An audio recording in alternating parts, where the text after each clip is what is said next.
What's up, y'all? It's your boy Lil Ya from UNLV. You with me? Welcome to my podcast, the Be Real 23 podcast. Look here, hit that like and subscribe button ASAP. Tell a friend about my podcast. You with me? Look, I want to bring it back and talk about an episode when the Tulane Crew got into it with Black and Mo and the Phine. Josephine. Yes, when I say the Phine, I mean Josephine Street, you heard me? We were all playing for the YMCA basketball team, right? Rubber was our coach. I was on like maybe the 14, I had to be on the 14 and 15-year-old team. And guys like, from the Tulane Crew, like Dane Lee, Lamont, Joe Harris. I want to say Fred. Fred probably was there too. They was on a 16-year-old team. Also, like guys from Josephine, like Blue, Mark. I know. Black and Mo wasn't on the team, but he was around there that day. You know what I'm saying? And what happened was they got into it behind, the Tulane Crew represented the 12 ward. It was jammed with the third crew, you know what I'm saying? Everybody was cool or whatever. But, coming up, you allowed to beef with any section out, if you cool with them or not. You know what I'm saying? You allowed to get into it with them sometimes or whatever, you know what I'm saying? But this particular day was at basketball practice, and they got into it. I don't recall what happened, what they got into it for. But they got into it heavy, and they all actually had a physical fight in the hallway of basketball practice in the YMCA.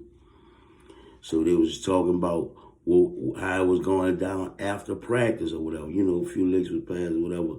But after practice, it got crazy. It got real crazy, okay? Like I said, I was on a 14-year-old team. We practiced before the big team, before the 16-year-old team. So we left. I didn't stay after practice that day. I usually stay after practice and chill in the YMCA and kick it with everybody from around that way. Used to come over there. Charlie Hankton, Miko, rest in peace. Everybody from the three, especially around Josephine, already used to be in the YMCA around this time. So as we get released, I walks home. I'm going straight down Drive. I'm standing on Drive and Forward. I walks home. Soon as I get ready to cut in my alley to go in my yard, I see Lamont. And I see Lamont and Dane running, and the boy like hauling ass, you know what I'm saying? I knew they had there and they got into it or whatever. They hauling ass down the street. I'm like, man, I dipped my head back out the alley, and I'm like, come on. So I let them boys, it was Joe Danton, and Lamont.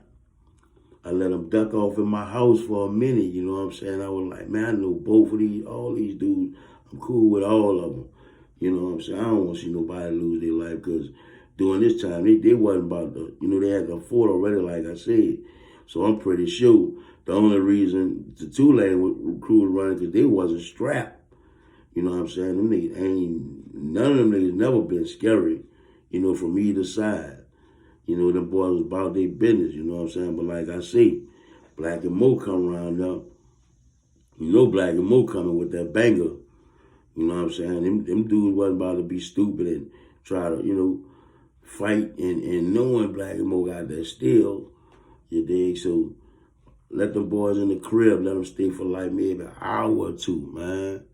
You dig? So, they chill, whatever, let the smoke clear. Black and Mo ain't know where they went. He didn't even see him duck off in my alley. You know what I'm saying? But them boys had them bangers with them. I can remember Mark and Black and Mo had the steel in their hand running. I was like, damn, I looked down at it. Oh, man. So when I let them out, them niggas was like, man, Appreciate it, bro.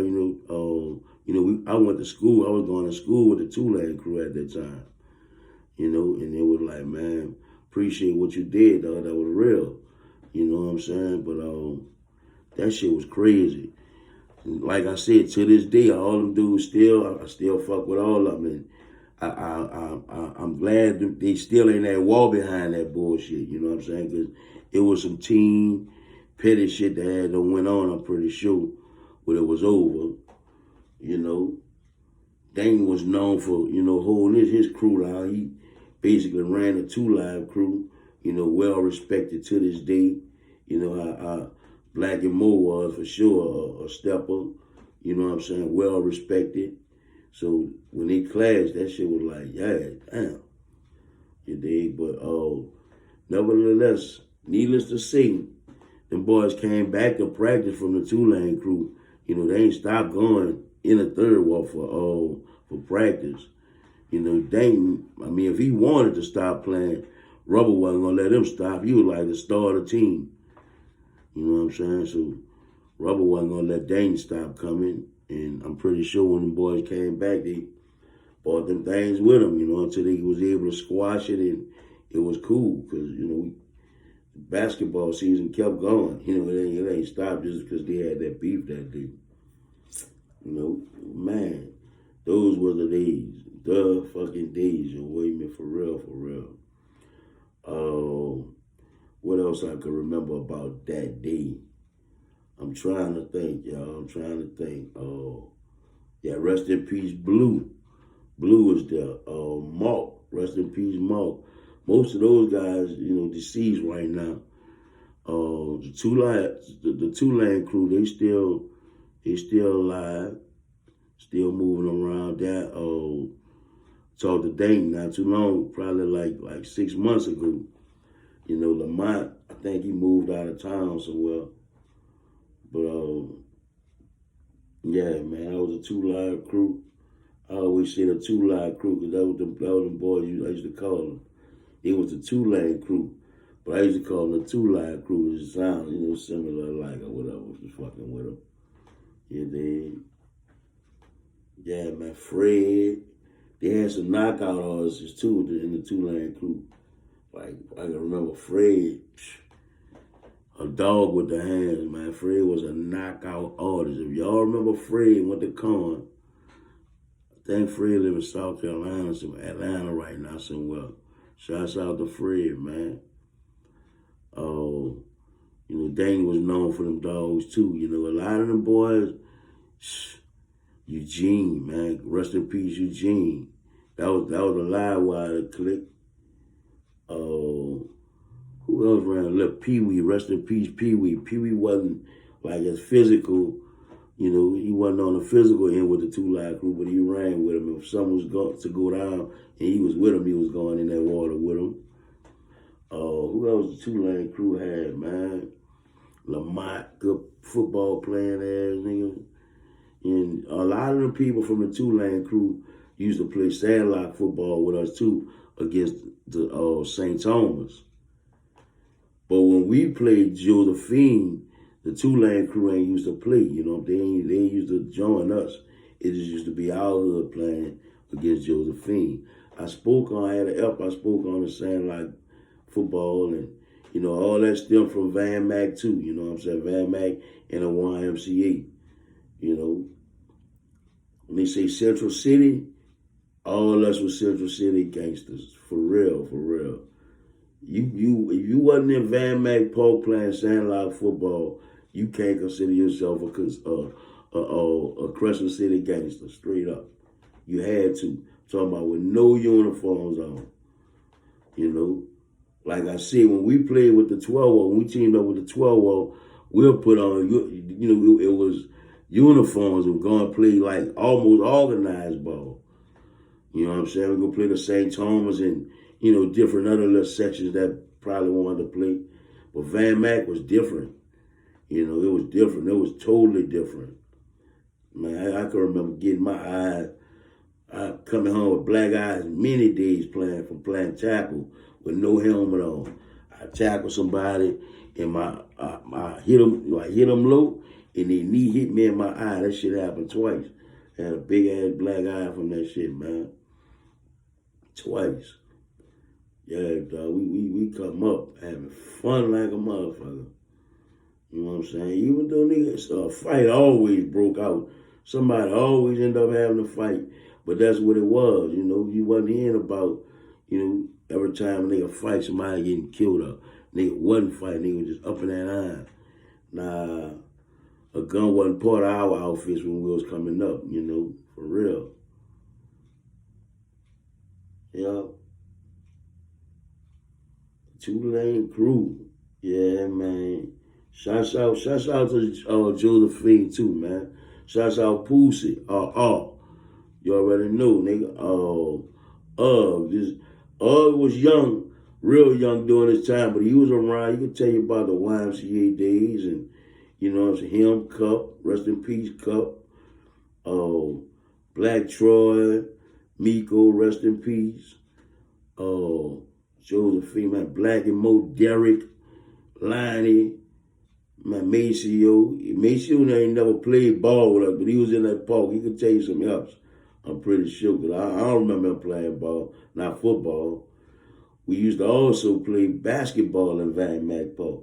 And when I tell you, if you ever been in jail and you played basketball in jail, that's what Van Mac used to be like. Everything used to be super aggressive, but they used to have people that really knew how to play, that'll shake your ass up out there. You know, Shakespeare was the shit. I can't lie. You know, Shakespeare was a cool little park, but going to Van Mac, man, it was like different because, you know, in Van Mac, you really didn't have nobody over you. You know, in Shakespeare, Leo or somebody gonna watch every move being made in that park. You know, and it's like when you're a child and at that age, you trying to be a young adult. You don't want nobody over you and shit or whatever. Telling you what to do and all that kind of stuff. So you go to Van Mac, that's the type of environment that was. You had to worry about none of that. You know what I'm saying? Man, Felton and Bally used to even be in there to say something, you know what I'm saying? But I played for Leo at Shakespeare. I played, you know, park ball for Leo. You know, I can remember a lot of people out of St. Thomas playing for Van Mac when Van Mac had a team. Pint, rest in peace, Pint. Pint was a little hard run. Him and J Rock them. You know, J Rock, shouts out to J Rock. Who else used to be a dog out there St. Thomas playing for Van Mac, man? Little Booty, rest in peace, Booty. Yeah, man. Those the fucking days, you wait me. Yo, for real, man. Yeah, bro. Well, I'm going to close this up right now, y'all, and get back at y'all. Keep them coming, getting them comments. You dig? Somebody asked me, was Gangsta back there during those days? Yeah, Gangsta was in the days, but Gangsta wasn't playing football. You know, Gangsta wasn't. I guess this was time before Gangsta even moved out the 17 to the NOYA. You know, I don't think Gangsta was in the project around this time. So, you know, that's just to answer somebody's question about that. You dig? So, yeah, hit that like and subscribe button. Tell a friend about my podcast. You heard me?